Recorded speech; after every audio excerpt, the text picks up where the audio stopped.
This is the Peugeot 408, a new genre-bending plug-in hybrid model, which could be the ideal car for you if you just can't make up your mind whether you want a sedan, a hatchback or an SUV. This is a crossover in its essence. I'm going to tell you what's good about it and what could be better in this review, so make sure you stay tuned. And if you've already subscribed, thanks very much. If you haven't, please do, and ring the bell and keep up to date with all of my reviews. Let's get to it, shall we?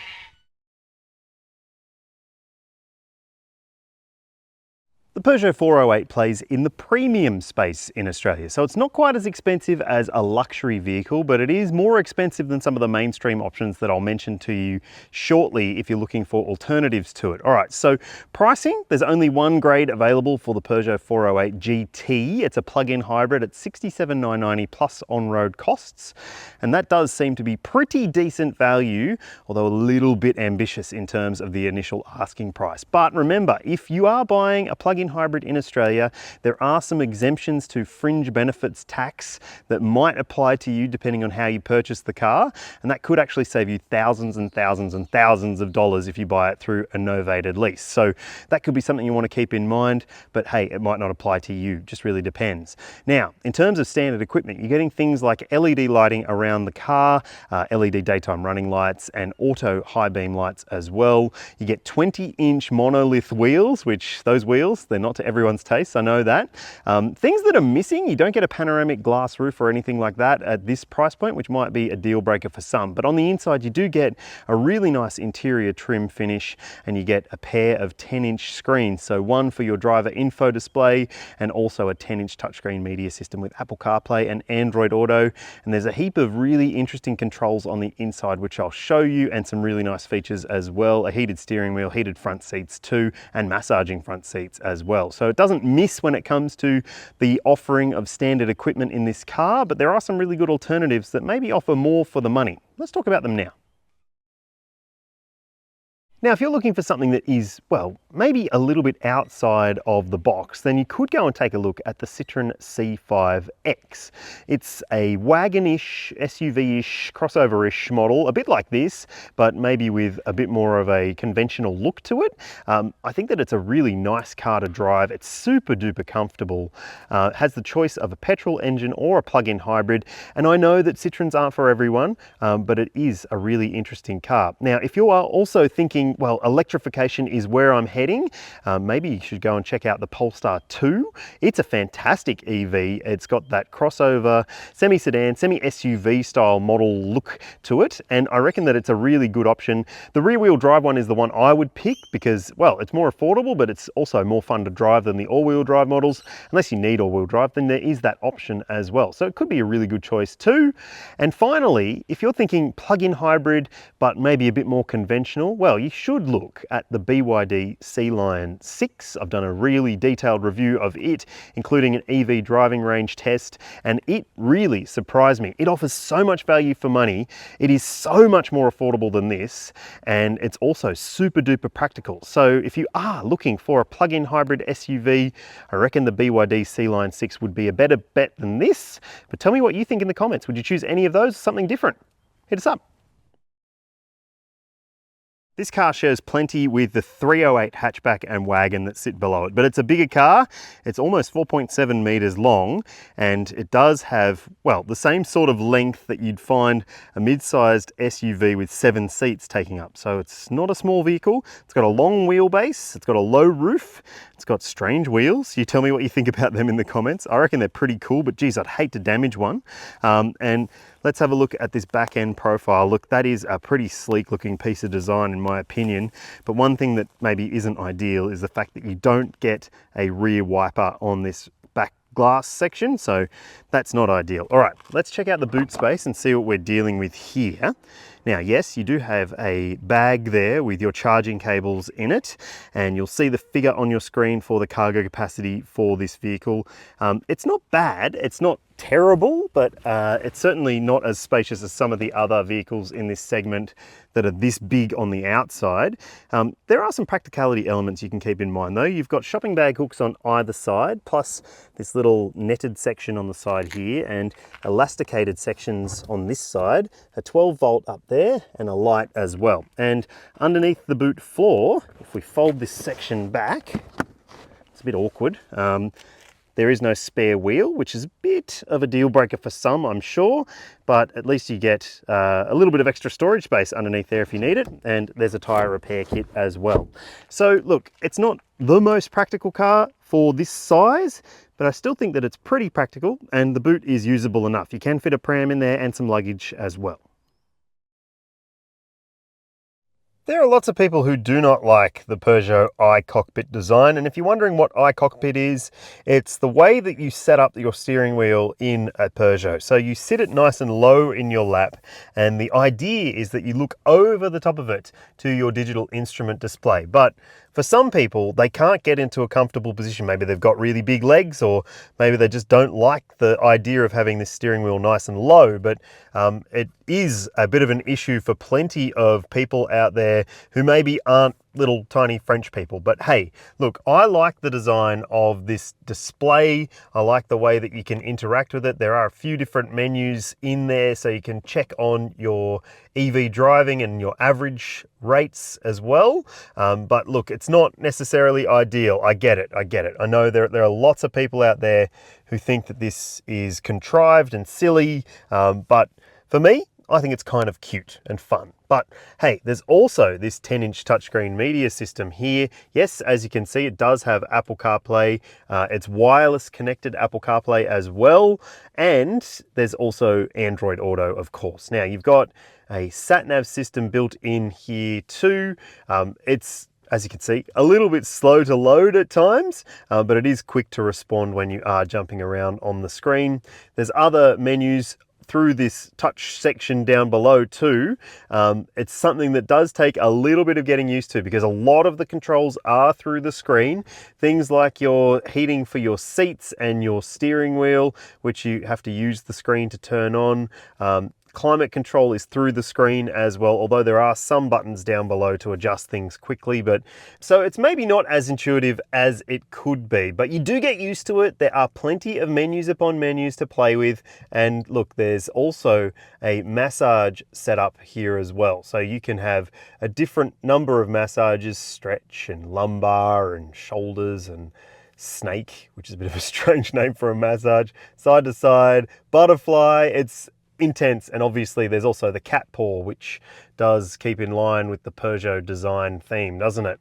Now we'll go back out of that screen, and also you can keep an eye on energy stuff through this screen here as well. So the battery is depleted. When it's not depleted, it sort of shows up that it's not, and you can adjust your charging times and stuff like that as well. Keep an eye on your stats when it comes to driving EV or not.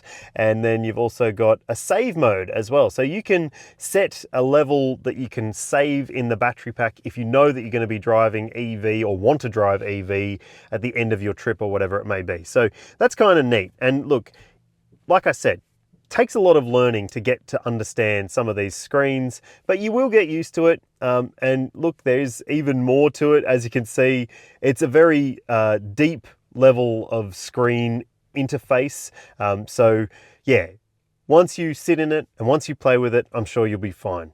Now, like I said, there are a few quick buttons down there to adjust some elements of the climate, but we will still have to sort of press them and then jump into the screen to adjust things, and other elements like your car settings. Yes, you can turn off your lane keeping assistance by using that little button there, which is actually pretty handy. Okay, so down here, you don't have a wireless phone charger. That should be a wireless phone charger, but it's not. You've got a quirky little gear selector, which actually is pretty intuitive once you get used to it. And underneath there's another storage section, again, without a wireless phone charger, which is a bit silly. USB-C port, 12 volt, couple of cup holders there, and another little storage nook here. And behind that, there's another USB port in this covered center console bin area. And just have a look at this seat design. It looks beautiful, I reckon. And it's also got some really nice stitch elements to the seat, but also across on the door card, you've got this lovely lime green finish, and that flows up across onto the top of the dashboard too. And it does tie together nicely in terms of of the design of this car. It's on the steering wheel as well, obviously. So look, I reckon there's lots of really great elements to this front seat experience, but things that could be better, like I said. And speaking of which, you do get an auto dimming rear vision mirror, but if you have 3 people in the back, it can be a little bit hard to see past those faces. So one of those digital camera mirrors would be a nice addition here, I reckon. And hey, all right, let's go and check out the back seat and see what it's like, shall we? So this seat is set for my driving position. I'm 182 centimeters or 6 foot, and I've got heaps of knee room, a decent amount of foot room, but my knees are quite elevated, I would say. So part of that has to do with the fact that the battery pack is underneath this seat, so it does sit up a little bit higher, and that also means that when you are getting in and out of the car, you might bump your head. So if you're taller than say 5'5", I reckon you're gonna have issues bumping your head getting in and out, and it does have quite a steep sill as well. Let me show you actually. So look at that. That is a trip hazard if you're not careful and if you've got big feet like me. All right, so now in between the seats, there is also a directional air vent setup, which is good to see. And you've also got a pair of USB-C ports, a little storage tray there, and a small transmission tunnel intrusion to contend with, but it's not too bad. There's also map pockets on the seat backs and bottle holders in the doors. And over here, you've also got ISOFIX points in the window seats, and they have zippers, so you can zip them up when they're not in use, and it means you won't get crumbs and stuff down into those gaps. And there's also 3 top tether points as well, of course. You don't get a flip down armrest with cup holders, which might be a bit of an issue for some, but I think the bigger issue here really is the fact that you've got this very, very dark headliner and no big glass roof, which would be a nice addition because it would make it feel more airy and more enjoyable in the back. But still, I think it's pretty good, just not perfect. Under the bonnet of this Peugeot 408 plug-in hybrid is a 1.6 litre turbocharged petrol engine, and it's teamed to an 8-speed automatic transmission. And that transmission has the electric motor integrated into it. So that means that when you're driving in EV mode, you can actually feel shifts happening, which is kind of interesting. It's front wheel drive, and it has a 12.4 kilowatt hour lithium ion battery pack, which is positioned under the rear seats to limit the impact on the space in this car. So that's pretty interesting. But let's talk about range and charging, shall we? On the driver's side is where you will fill up with petrol if you need to, and on the passenger side is your AC charging port. Yes, it's AC only at a maximum rate of 3.7 kilowatts, which is not as fast as some of the other vehicles out there. And if you are going to plug in with a standard plug at home, it's going to take about 6 or 7 hours. And if you've got a wall box at home, it will max out at a 3.7 kilowatt charge rate, and that'll mean still about 3.5 hours to do a full charge. Now, speaking of a full charge, you're looking at about 60 Ks of EV driving range according to Peugeot, but let's go and see if that's realistic or not. Righto, so we are driving in hybrid mode because I've already depleted the battery pack in the name of science. I'm going to tell you about the EV driving range that I achieved in a sec, but first I just want to talk about the drive experience more generally. Now, obviously, like I said, the seating position might be a love it or leave it job for you. It just depends on what you're comfortable with. I like it, like I said. I think that having this tiny little steering wheel makes this car feel a little bit more agile than it otherwise might have. It does turn pretty nicely when you are going into a tight corner or something like that. And if you're just driving around town, the steering is also nice and direct, and it is pretty enjoyable to drive. It's not necessarily the most thrilling car to drive, but it's not trying to be, I don't think. So there's also a really nice ride to this car. So it's got a long wheelbase, which means that it can disperse the bumpiness through the body a little bit, and it doesn't get too upset by lumpy and bumpy sections of road. You can feel them, of course, because, well, it's got 20-inch wheels with low profile tires, but it is still a pretty likable ride. It doesn't feel too upset by sharp edges unless you hit them with a bit too much pace, but otherwise it's a pretty nice ride experience, and it feels pretty balanced through corners as well. It holds a pretty flat line. Okay, so we are driving in hybrid mode right now. So it's primarily relying on the petrol engine to do the job, but it will also use the battery pack if there's any battery range available.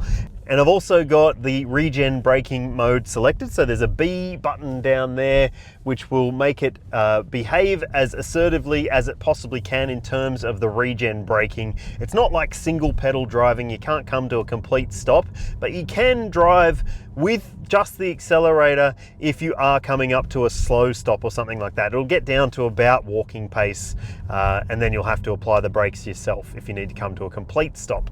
But it's got a pretty honest brake pedal feel as well.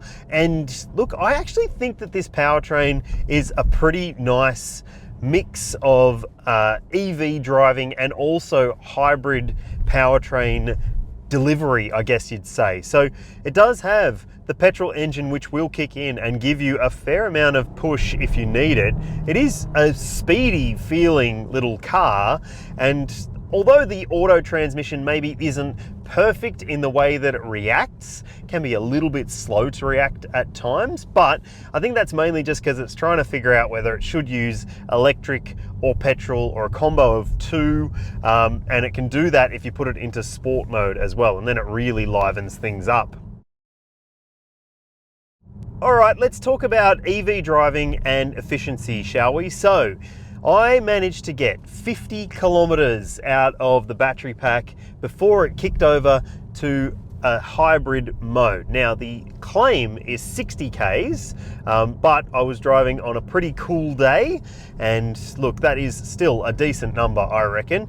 And if you are planning to do the daily commute, I reckon that you can bank on getting about 50 Ks of EV driving in a mix of different situations as well, because I included a bit of freeway and also stop-start stuff too.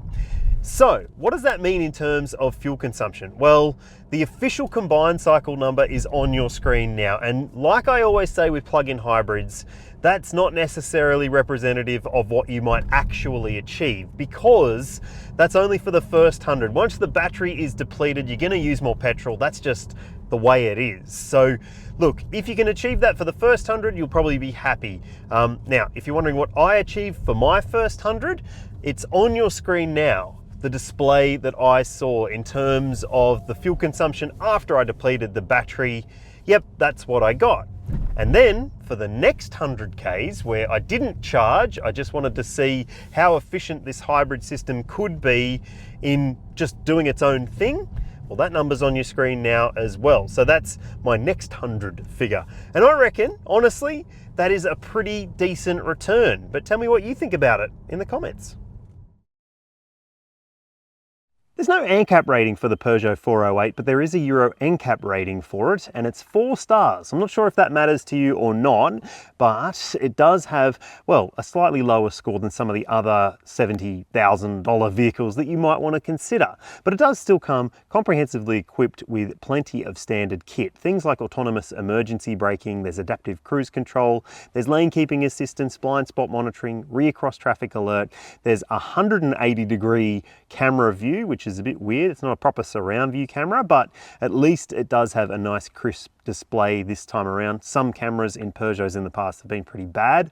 There's front and rear parking sensors, and it's got 6 airbags, dual front, front side, and full length curtain coverage. No front center, no driver's knee airbags, and no rear side airbags. So yeah, maybe not perfect when it comes to the safety stuff.